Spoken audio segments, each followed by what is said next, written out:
Big boss షోతో పేదలకు అన్యాయం చేస్తున్నారన్న CPI నేత నారాయణ్ ఫైర్ అయ్యారు. పల్లవి ప్రశాంత్ ను ఉద్దేశపూర్వకంగానే అరెస్ట్ చేశారని ఆయన మండిపడ్డారు. బిగ్ బాస్ నిర్వాహకులు నాగార్జున మీద కేసులు పెట్టకుండా పల్లవి ప్రశాంత్ ను అరెస్ట్ చేశారని అన్నారు.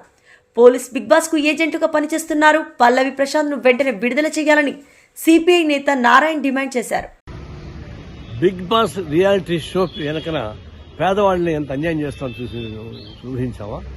అక్కడ దీనిలో బిగ్ బాస్ సంబంధించి పల్లవి ప్రశాంత్ అనే రైతు బిడ్డ అతన్ని తీసుకుని దానిలో పెట్టారు. అతనికి ప్రైజ్ ఇచ్చారు. ఇది ఉద్దేశపూర్వకం చేసిందే. ఇది రైతుల్ని గ్రామీణ ప్రాంతంలో ఇన్ఫ్లుయెన్స్ అవడానికి చేసుకుని బయటకు వచ్చారు. పనులు కొట్లాడుకుంటే ఈ ప్రశాంత్ మీద నాన్ బెయిలబుల్ సెక్షన్ పెట్టి జైలు వేసేశారు. బిగ్ బాస్ నిర్వహణ వాళ్ళపైన పెట్టకుండా బిగ్ బాస్కి హ్యాంకర్గా ఉన్నటువంటి అక్కడ నాగార్జున పైన పెట్టకుండా ఏ ప్రారంభం పెట్టడం ఏంటి అంటే పోలీసులు బిగ్ బాస్ ఏజెంట్గా పనిచేస్తున్నారు. అదే మేము దీన్ని తీవ్రంగా ఖండిస్తున్నాం. ఇప్పుడు వాడు జైల్లో ఉన్నాడు.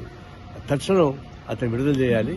అట్లాగే బిగ్ బాస్ మేనేజ్మెంట్ పైన బిగ్ బాస్ హ్యాంకర్గా ఉన్నట్టు నాగార్జున పైన కేసు పెట్టాలని డిమాండ్ చేస్తాను. నేను ఇది తెలంగాణ చీఫ్ జస్టిస్ ఉత్తరం రాశాను. ఆయన ఒక వారం రోజులు చూస్తాం. చేయకుండా పిల్లి కూడా వేస్తాం. ఇది చాలా అన్యాయం. బిగ్ బాస్ వెనక జరిగే దురాగతాల్లో ఒక రైతు బిడ్డ అన్యాయం అయిపోయాడు. దీన్ని అందరూ కలిసి కాపాడుకోవాలి. బిగ్ బాస్ ఫైట్ చేయాలి. దాన్ని రద్దు చేసేదని కొట్టాడతారని చెప్తా ఉన్నాను.